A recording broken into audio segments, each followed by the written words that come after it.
আপনি কি জানেন এই ঈদের লম্বা ছুটিতে আপনার অতি প্রয়োজনীয় ব্যাংকিং সেবা কি পুরোপুরি বন্ধ হতে যাচ্ছে? আপনি কি চিন্তিত আপনার ব্যবসার আমদানি রপ্তানি নিয়ে?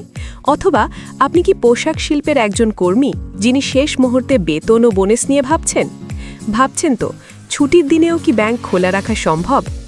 বাংলাদেশ ব্যাংক সম্প্রতি এমন এক নাটকীয় ঘোষণা দিয়েছে যা সাধারণ মানুষের ব্যাংক লেনদেনের ধারণাকে বদলে দেবে। আজকের ভিডিওতে আমি আপনাদের জানাবো ঠিক কোন কোন এলাকার ব্যাংকগুলো খোলা থাকছে এবং লেনদেনের সময়সূচি আসলে কি। আর হ্যাঁ, ভিডিওর একদম শেষে আমি এমন কিছু গোপন ও গুরুত্বপূর্ণ তথ্য আপনার সাথে শেয়ার করব যা আপনি এর আগে কখনো কল্পনাও করেন নাই। আপনার আর্থিক নিরাপত্তার জন্য ওই তথ্যগুলো জানা অত্যন্ত জরুরি, তাই না টেনে পুরো ভিডিওটি দেখার অনুরোধ রইল।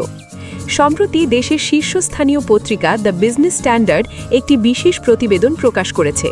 বাংলাদেশ ব্যাংকের সর্বশেষ সার্কুলারের উপর ভিত্তি করে এই প্রতিবেদনটি তৈরি করা হয়েছে। বাংলাদেশ ব্যাংকের supervisory data management and analytics department বা এসডিএডি থেকে একটি জরুরি নির্দেশনা জারি করা হয়েছে। এই নির্দেশনাটি ইতিমধ্যে দেশের সব তফসিলি ব্যাংকের ব্যবস্থাপনা পরিচালকদের কাছে পাঠানো হয়েছে। মূলত ঈদের লম্বা ছুটিতে দেশের অর্থনীতি যাতে থমকে না যায় এবং বিশেষ করে পোশাক শিল্প ও আমদানি রপ্তানি কার্যক্রম যাতে সচল থাকে, সেজন্যই এই বিশেষ ব্যবস্থা গ্রহণ করা হয়েছে। আসুন জেনে নিই এই নির্দেশনার ভেতরে ঠিক কী বলা হয়েছে। সবচেয়ে বড় খবর হলো আগামী 17 মার্চ থেকে 23 মার্চ পর্যন্ত দেশের নির্দিষ্ট কিছু গুরুত্বপূর্ণ এলাকায় ব্যাংকের শাখা ও উপশাখাগুলো সীমিত পরিসরে খোলা থাকবে। তবে মনে রাখবেন, ঈদের দিন কিন্তু কোনোভাবেই ব্যাংক খোলা থাকবে না। আমদানি রপ্তানি কার্যক্রম সচল রাখাই এর প্রধান উদ্দেশ্য।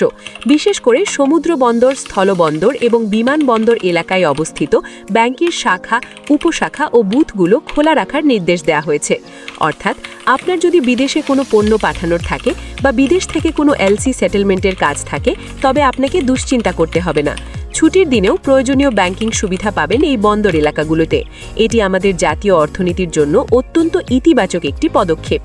এবার আসা যাক সবচেয়ে গুরুত্বপূর্ণ অংশে। আমাদের দেশের অর্থনীতির চালিকা শক্তি হলো পোশাক শিল্প, আর এই পোশাক শিল্পের কর্মীদের বেতন ও বোনাস নিশ্চিত করতে বাংলাদেশ ব্যাংক বিশেষ নির্দেশনা দিয়েছে। নির্দেশনায় বলা হয়েছে আগামী 18-19 মার্চ শিল্প এলাকায় বিশেষ শাখাগুলো খোলা থাকবে। তবে এর জন্য একটি নির্দিষ্ট সময়সীমা নির্ধারণ করা হয়েছে। ব্যাংক খোলা থাকবে সকাল 10টা থেকে দুপুর 2টো পর্যন্ত। তবে এখানে একটি বিরতি মাপান আছে। জোহরের নামাজের জন্য দুপুর 1:15 থেকে 1:30 পর্যন্ত বিরতি থাকবে, আর গ্রাহকদের সাথে সরাসরি লেনদেন চলবে সকাল 10টা থেকে দুপুর 1টা পর্যন্ত। এখন প্রশ্ন হলো, সব জায়গায় কি এই সুবিধা পাওয়া যাবে? উত্তর হলো না। শুধুমাত্র সাভার, গাজীপুর, টঙ্গী, আশুলিয়া, ভালুকা, নারায়ণগঞ্জ এবং চট্টগ্রামের পোশাক শিল্পঘন এলাকাগুলো এই বিশেষ সুবিধার আওতায় থাকবে। ফলে এই এলাকার ব্যবসায়ীরা এবং শ্রমিক ভাইরা কোনো ঝামেলা ছাড়াই তাদের আর্থিক কাজ সম্পন্ন করতে পারবেন। আপনারা হয়তো ভাবছেন 17 মার্চ এবং 20 থেকে 23 মার্চ পর্যন্ত অন্যান্য সময় কি হবে? বাংলাদেশ ব্যাংক জানিয়েছে এই দিনগুলোতে গ্রাহকদের সাথে লেনদেনের সময় নির্ধারণ করবে সংশ্লিষ্ট ব্যাংকগুলো নিজেই। তবে 21 মার্চ যদি চাঁদ দেখা সাপেক্ষে ঈদ হয়, তবে সেদিন সারা দেশের সব ব্যাংকই পুরোপুরি বন্ধ থাকবে। এর মানে দাঁড়াচ্ছে পুরো ছুটির সপ্তাহে আপনার এলাকায় ব্যাংক খোলা থাকবে কিনা তা নিশ্চিত হতে আপনার ব্যাংকের হটলাইনে কথা বলে নেওয়া ভালো। তবে শিল্প ও বন্দর এলাকায় এই নির্দেশনা বাধ্যতামূলক। দেশের অর্থনীতির চাকা সচল রাখতে এবং সাধারণ মানুষের ঈদ আনন্দ যেন ম্লান না হয়, সেজন্য বাংলাদেশ ব্যাংকের এই পদক্ষেপ সত্যিই প্রশংসার দাবিদার।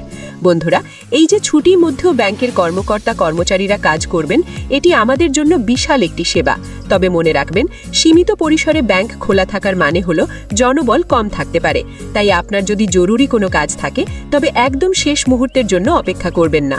1টার মধ্যে লেনদেন শেষ করার চেষ্টা করুন। বিশেষ করে ক্যাশ জমা বা উত্তোলনের ক্ষেত্রে এই সময়সীমা কঠোরভাবে মানা হবে।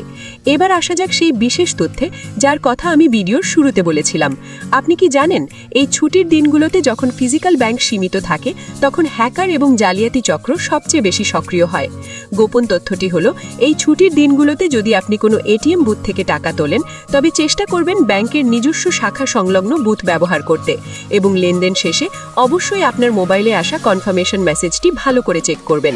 কারণ গত কয়েক বছরের পরিসংখ্যানে দেখা গেছে লম্বা ছুটির সময়ে ডেবিট বা ক্রেডিট কার্ডের তথ্য চুরির ঘটনা সবথেকে বেশি ঘটে। তাই সাবধান থাকুন, আপনার পাসওয়ার্ড বা ওটিপি কাউকেই দেবেন না, এমনকি ব্যাংক কর্মকর্তা পরিচয় দিলেও না। আশা করি আজকের এই ভিডিওটি আপনার ঈদের প্রস্তুতিতে অনেক সাহায্য করবে। আপনার ব্যাংকিং লেনদেন হোক নিরাপদ এবং আনন্দদায়ক। ভিডিওটি ইনফরমেটিভ মনে হলে আপনার বন্ধুদের সাথে শেয়ার করুন, যেন তারাও এই নতুন সময়সূচি সম্পর্কে জানতে পারে।